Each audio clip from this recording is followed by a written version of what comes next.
Hello everyone, it's Miss Emily and I'm here with my dog Clover.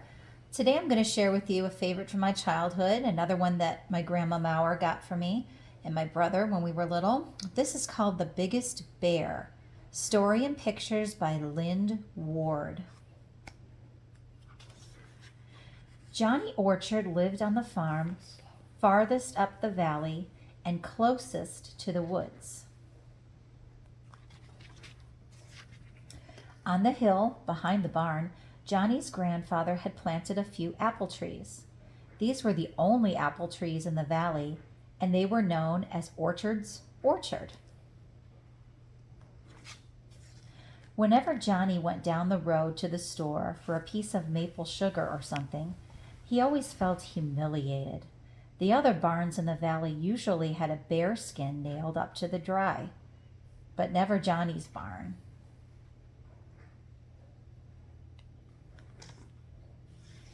Every fall for 3 years, Mr. McLean had come in with a bear.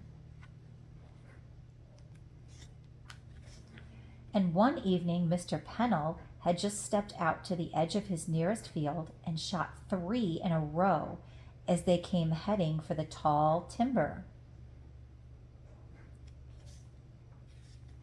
It is true that Johnny's grandfather had met a bear once when he was on the way back from picking apples, but he had gone in one direction while the bear had gone in another.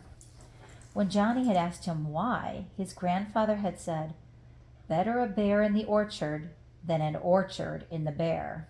It was very humiliating.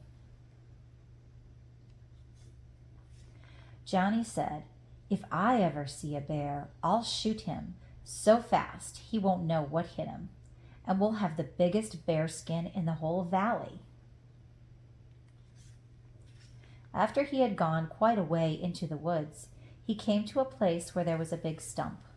Something seemed to be moving in the bushes behind it. It was a bear, all right. He seemed hungry, so Johnny gave him a piece of maple sugar. On the way home, the bear ate all the maple sugar Johnny had in his pocket. Johnny's mother and father were a little surprised to see that Johnny had really brought a bear back with him. Johnny's grandfather said, "Humph, I suppose you know what a bear likes to eat." The bear liked the milk that was meant for the calves. He liked the mash meant for the chickens.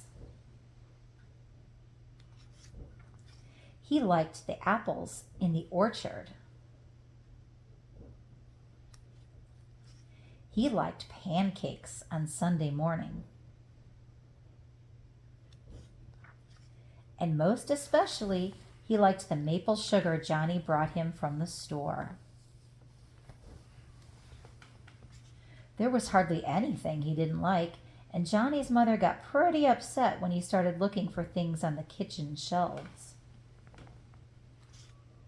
In the fall, Mr. McCarroll got pretty upset when the bear spent a night in his cornfield. In the winter, the bear had a wonderful time with the bacons and hams and the Pennell smokehouse.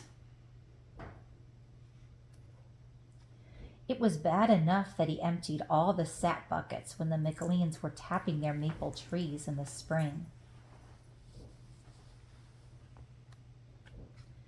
But it was worse later when he got in the McLean shed and drank up most of their maple syrup. He was always eating, it seemed, and he grew pretty fast and got pretty big.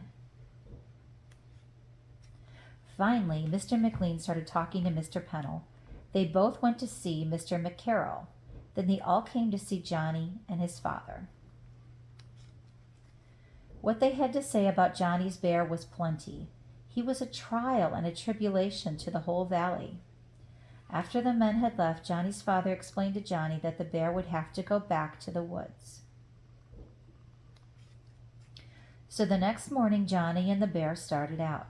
They walked for miles due west on an old lumber road way past Baldwin's Hill to an old clearing that was overgrown with raspberries. Johnny explained to the bear that the time had come for him to go and live in the woods like other bears. He gave the bear a last hug and started the long walk home. While he was doing the chores the next morning, Johnny saw that the bear hadn't stayed in the woods very long. So Johnny started out again, due east this time, to the blueberry bluff, way past Watson's Hill. And when Johnny left him, the bear was eating blueberries very happily. But 2 days later, he was back again.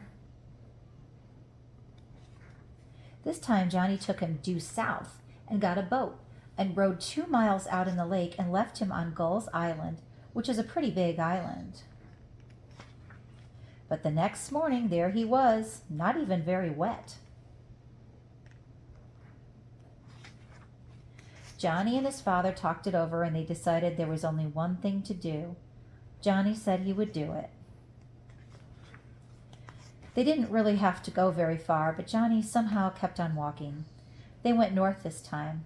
There were no roads here, and it was part of the woods where Johnny had never been before. At last they stopped. Johnny seemed to have a hard time getting a bullet in the gun. While he was working with it, the bear seemed to get a whiff of something.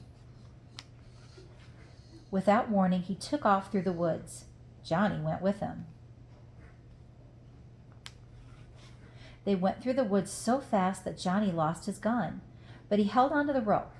They seemed to be heading for a sort of little log house. They went through the doorway pretty fast, and something came down with a bang, and they were prisoners. When Johnny looked around, he saw the bear was happily chewing on a big lump of maple sugar that had been put in the trap for bait. Pretty soon some men came. They were a little surprised to see Johnny in there. They explained to Johnny that they were getting animals for the zoo in the city. They were delighted with Johnny's bear. He was much bigger than they had ever hoped for.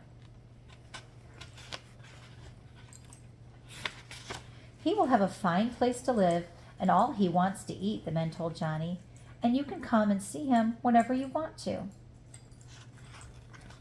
And I'll always bring him maple sugar, said Johnny. The end.